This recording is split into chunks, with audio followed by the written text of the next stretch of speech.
O apóstolo, ele era alguém comissionado diretamente por Cristo para ser sua testemunha ocular. O apóstolo deveria ter tido uma experiência de ter visto Cristo, especialmente a sua ressurreição.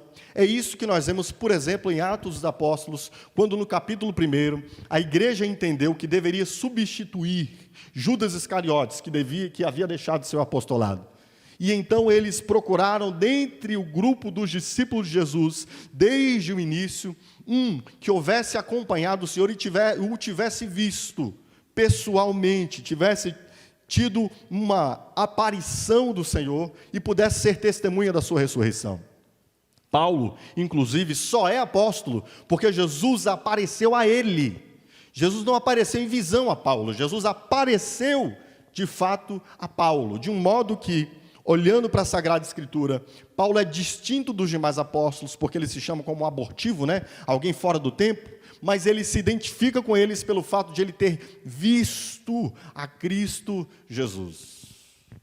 Os apóstolos foram aqueles que receberam de Cristo uma comissão, eles foram testemunhas oculares de Cristo e receberam uma comissão de assentar as bases da igreja.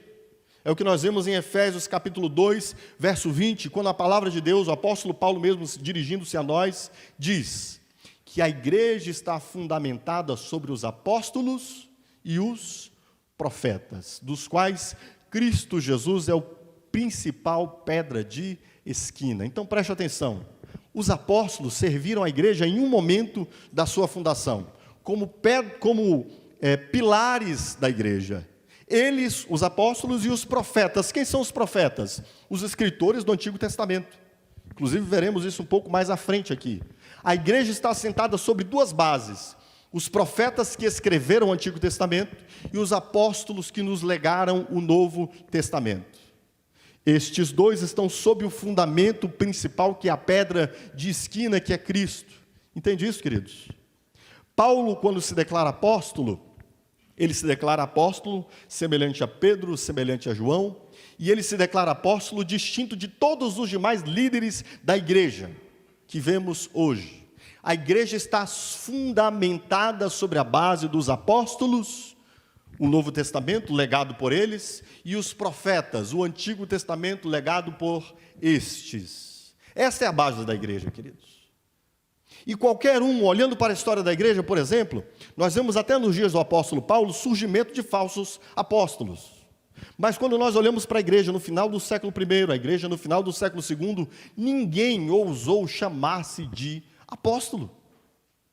Não houve ninguém que declarasse a si mesmo apóstolo. A igreja sadia, virtuosa, que viveu debaixo de terrível perseguição no final do século I, no século II, até o início do século III e até o início do século IV, era uma igreja saudável em que ninguém precisava imaginar-se apóstolo, eles estavam calcados nas Escrituras. Mas aí, nós conhecemos bem a história da igreja que, após o século IV, vai desvirtuando a sua fé, e ela vai aproximando-se de comportamentos completamente distintos das Escrituras, e ela vai começar a dizer, por exemplo, a colocar um bispo ou um pastor acima de todos os demais pastores. O pastor de Roma se declarava, ele se achava, ele se entendia superior a todos os demais pastores. O próprio vigário de Cristo e um representante de Pedro. Para que isso, queridos? Poder e manipulação. E é o que nós vemos na história da igreja. Sempre que a igreja, homens ascendem acima daquilo para que Deus os constituiu, eles os fazem para manipulação e fazem para o seu próprio bem. E o que nós achamos hoje, queridos, com alguns determinados homens que se declaram apóstolos? Achamos a mesma vaidade. Ou homens completamente ignorantes da Escritura, que desconhecem o seu chamado e não sabem que não tem qualquer autoridade acima da Escritura, ou homens vaidosos que são compreendedores, que compreendem essas coisas, mas mesmo assim, em busca da sua fama, estabelecem essas coisas na igreja de Deus.